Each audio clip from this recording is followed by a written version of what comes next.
Yes physics students, इस video में 4 problems, interesting problems हैं और इंपॉर्टेंट हैं कॉम्पिटिशन लेवल से, जिसमें कि 2 के डायग्राम बने हुए हैं और 2 मोबाइल में देख के यहाँ पहले समझाऊंगा क्वेश्चन क्या है, फिर सॉल्यूशन बताया जाएगा उसको। आइए पहले बात करते हैं जो 2 डायग्राम, 2 क्वेश्चंस बोर्ड में है।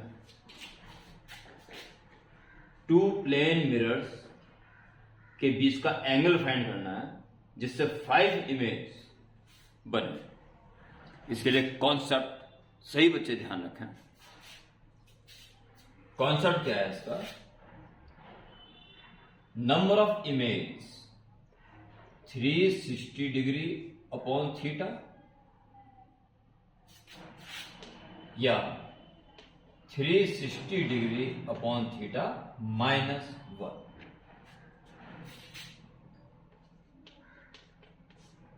इनमें से जो भी ऑड हो, अगर इवन नंबर होता है तो इवन का मतलब यह है कि फाइनल इमेज इस मिरर के द्वारा भी, इस मिरर के द्वारा भी एक ही स्थान पे बन चुकी है। काउंटिंग में 2 आ गई, इस कारण 1 माइनस हो जाए। तो इन दोनों में से जो भी ऑड है वो ले लेंगे और वो नंबर ऑफ इमेज होगा। परंतु इस क्वेश्चन में थोड़ा सा घुमा रखा है, उसे नंबर ऑफ इमेज पहले कहते 5 आनी चाहिए, यानी कि इसकी या इसकी वैल्यू 5 आनी चाहिए। तो इसके लिए देखिए, तो कह रहा है इसकी वैल्यू 5 है या इसकी वैल्यू 5, ठीक है। यानी कि थीटा की वैल्यू 5 जाएगा, 5 7 35, 5 दूनी 10,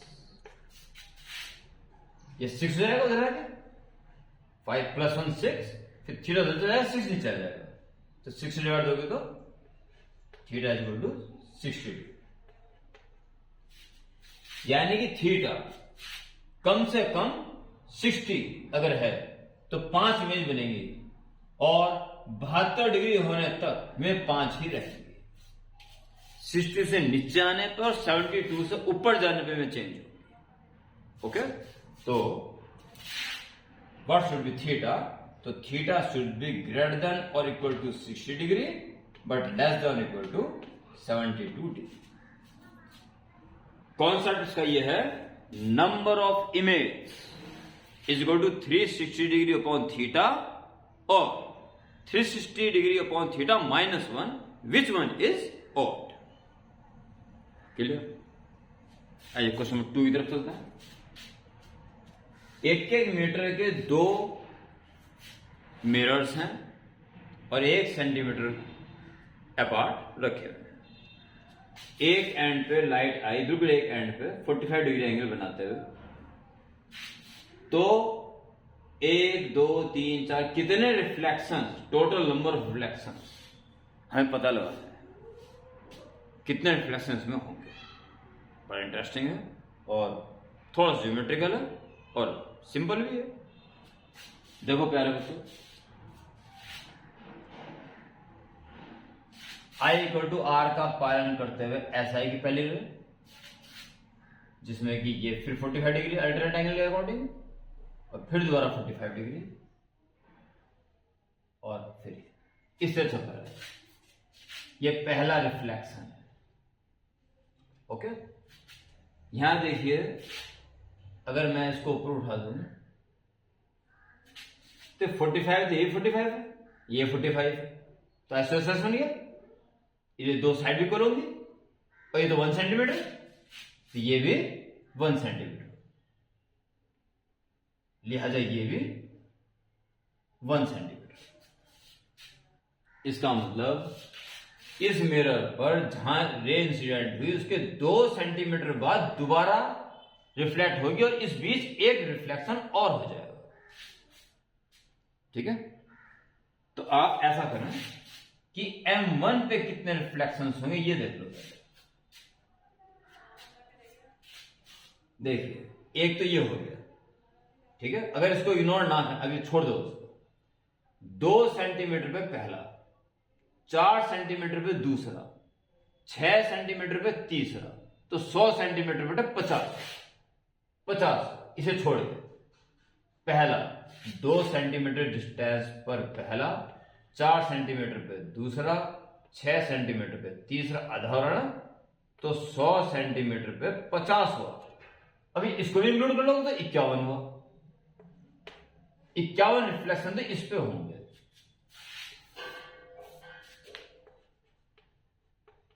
और M2 पे सोच लीजिए, इसे अगर छोड़ देते हो तो 50 बचा ना। अगर पहला है तो उससे पहले एक हो चुका था, फिर दूसरा होगा तो उससे पहले एक हो चुका है, ये 50 होगा तो उससे पहले एक हो चुका होगा, यानी पूरे 50।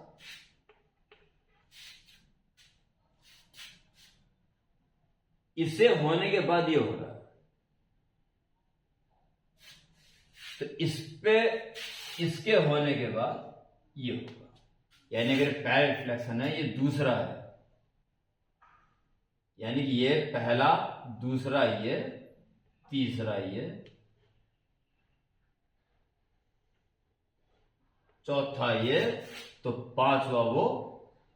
ठीक है, तो ऐसे करते करते ये टोटल कितने बन रहे हैं? 101। तो 101 का ये हो, ये कौन सा पड़ेगा? 100, दूसरा, चौथा, ऐसे। अब ये लगा लो कि गैप कितना आ जाएगा, तो आप देखेंगे पूरा एक्यूरेट कितना आएगा, 1 मीटर, यानी कि 100 सेंटीमीटर आ जाएगा।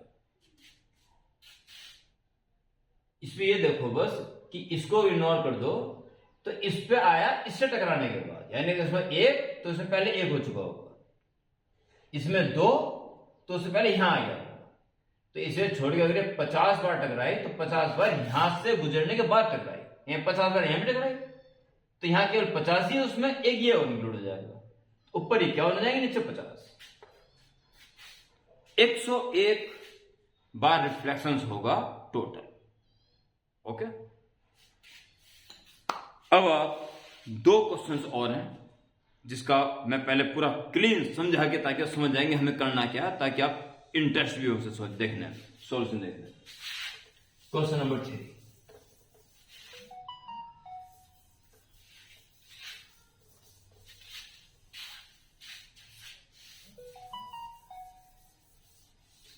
क्वेश्चन नंबर 3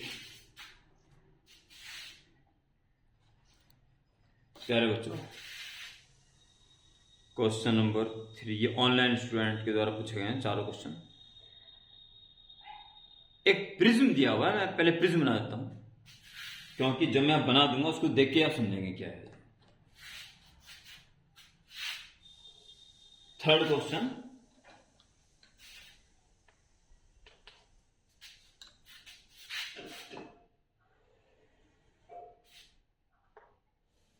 एक प्रिज्म दिखाई दे रहा है मुझे 90 डिग्री वाला, ये 90 डिग्री, ए बी सी,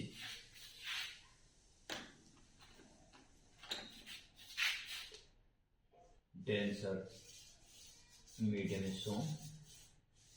एक प्रिज्म है जिसका रिफ्रैक्टिंग एंगल या एंगल ऑफ प्रिज्म 90 डिग्री है। इसमें एक रे आई है ऐसे। कॉन्सेप्ट भी थोड़ा ध्यान रखना, बीच में कुछ खास कॉन्सेप्ट बताऊंगा, जैसे पहले क्वेश्चन में नंबर ऑफ इमेज का कॉन्सेप्ट बताया, तो इसका थोड़ा सा ध्यान रखना। कुछ ऐसे कॉन्सेप्ट आते हैं नोट कर लिया करो अलग से। इस जगह पे इसका नॉर्मल,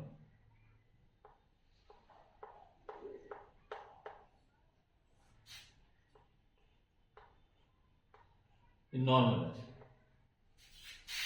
और ये थोड़ी नॉर्मल बैंड होने के बाद ऐसे जा रही है, और इसके बाद वो ग्रेजिंग दिखाई देगी कि ऐसे चली गई।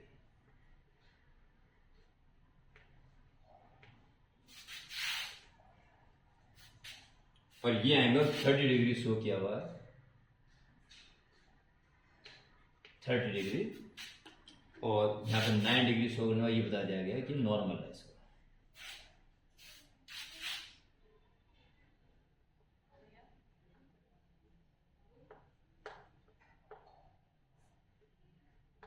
इसका नॉर्मल है।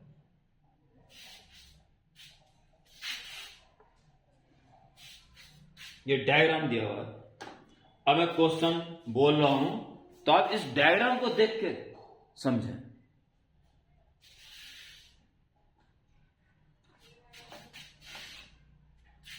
ए बी सी, इसको पॉइंट को पी कहा गया है, और बस और कोई दिखाई नहीं दे रहा। क्यों कह दो, जरूरत पड़ेगी देख लेंगे, दिया हुआ नहीं है।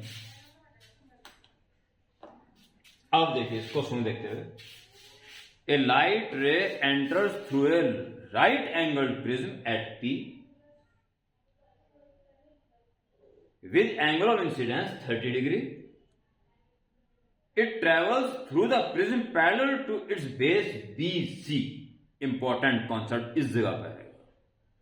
And emerges along the face AC. The refractive index of prism is, चार ऑप्शंस दिए गए हैं, refractive index निकालना है इसका। दो कॉन्सेप्ट तो उसमें साफ साफ दिखाई दे रहे लगते हुए। एक तो बड़ा इंपॉर्टेंट है कि ये रे जो मेटेरियल अंदर से लेगी, अगर ये बेस के पैरेलल हो जाती है, ये इसके पैरेलल हो जाती है, तो मिनिमम डेविएशन वाला केस चल रहा है, और ये रिफ्रैक्शन एंगल R1 और R2 इन दोनों को जोड़ के A के बराबर वो आ जाता है।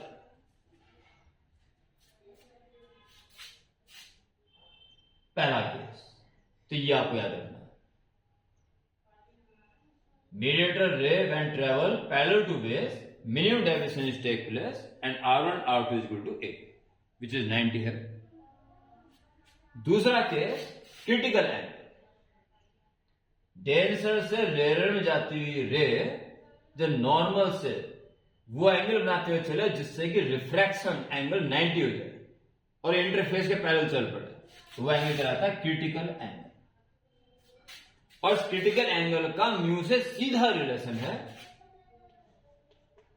Sign C is 1/μ। ओके, इसमें लो यहां पे लग जाएगा sine I upon sine R equal to mu. तो अब इसकी समस्या रहेगी सारी, और इसका इशारा उसने कर दिया पैरेलल देके।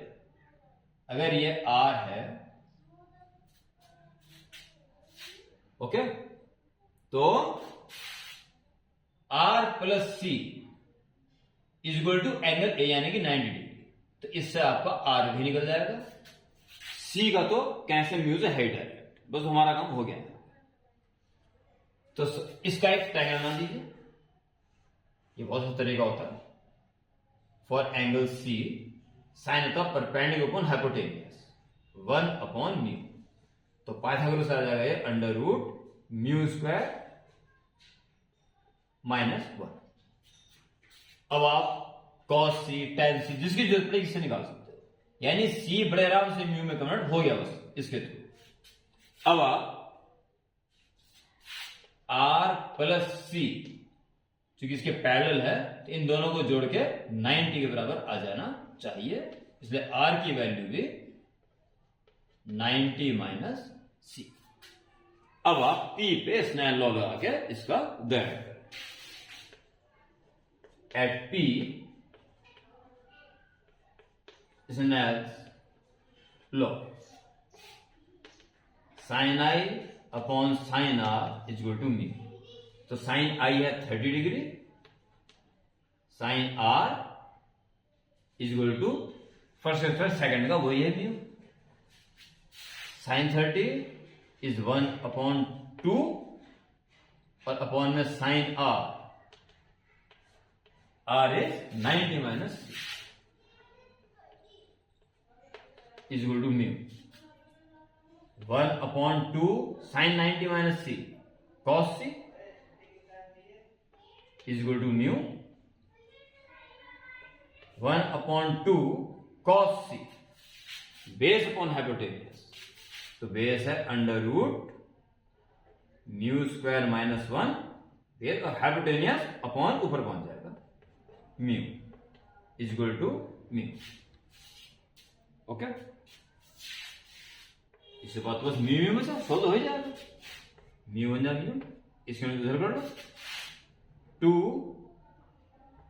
Under root mu square minus 1 is equal to 1।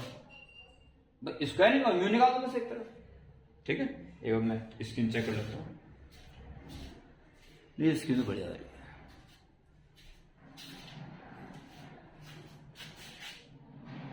Under root mu square minus 1 is 1/2। Squaring करना, mu square minus 1 is equal to 1/4। Mu square जो 1/4 plus 1 5/4। So mu is equal to under root 5/2। चार option दे रखे हैं इसके, तो B option under root 5/2 इसका है। यह था आपका थर्ड क्वेश्चन इस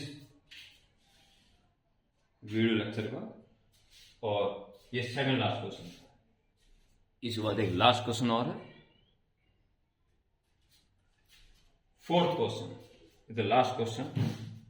ये बड़ा इंटरेस्टिंग है पर आसान।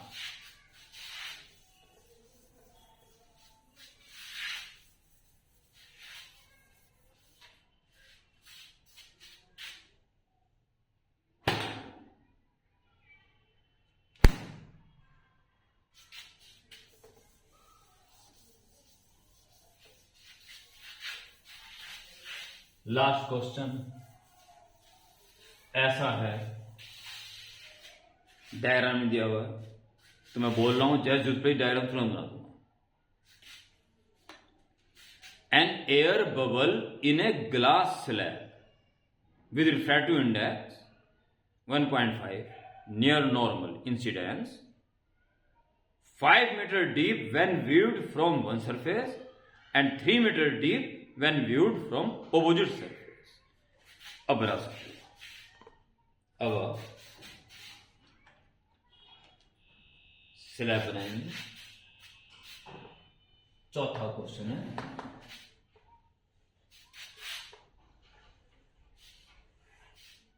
क्वेश्चन करते हुए कॉन्फिडेंस होना चाहिए।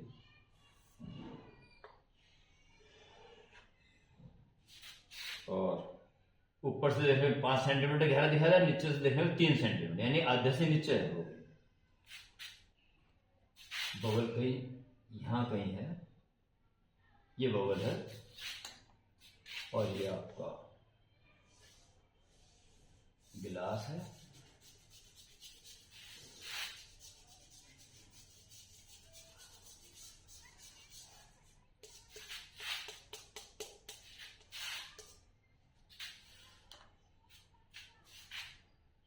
अब क्वेश्चन दोबारा पढ़ना पड़ेगा क्योंकि हमें मेंशन करना शुरू कर दूंगा। अभी रफ आइडिया था, air bubble in a glass slab with refractive index 1.5 mu is equal to 1.5 near normal incidence 5 meter deep when viewed from one surface. तो ऊपर से देखा जा रहा है तो ये थोड़ा यहां नजर आता है, ठीक है, ये थोड़ा ऊपर नजर आएगा, ये यहां नजर आएगा, ये 5 सेंटीमीटर दूर नजर आया। और दूसरी तरफ से देखो तो 3 सेंटीमीटर यहां से और पास नजर आएगा, ये यहां नजर आएगा। ये 3 सेंटीमीटर दूर दिखाई देगा। The thickness of slab is, slab कितनी चौड़ी है ये फाइंड करें। ये जो एक्चुअल डेप्थ है, मान लो अपर सरफेस से H1 और लोअर सरफेस से H2 डेप्थ पे वो है, यानी थिकनेस हो जाएगी स्लैब की H1 प्लस H2, क्योंकि एक्चुअल है।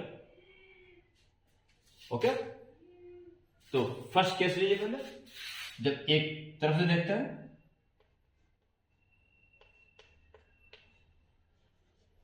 First case refractive index is equal to real depth upon apparent depth. Real depth हमने h1 मानी और एपरेंट नजर आ रही है 5, इसलिए h1 आ गया आपके पास 15 × 75 7.5 सेंटीमीटर। हद से ज्यादा सिंपल क्वेश्चन हो गया, हद से ज्यादा।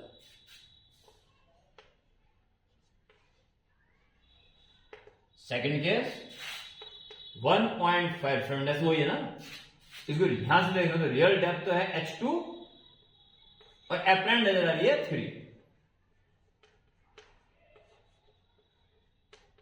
h2 की 15 थी 45, 4.5 सेंटीमीटर। तो थिकनेस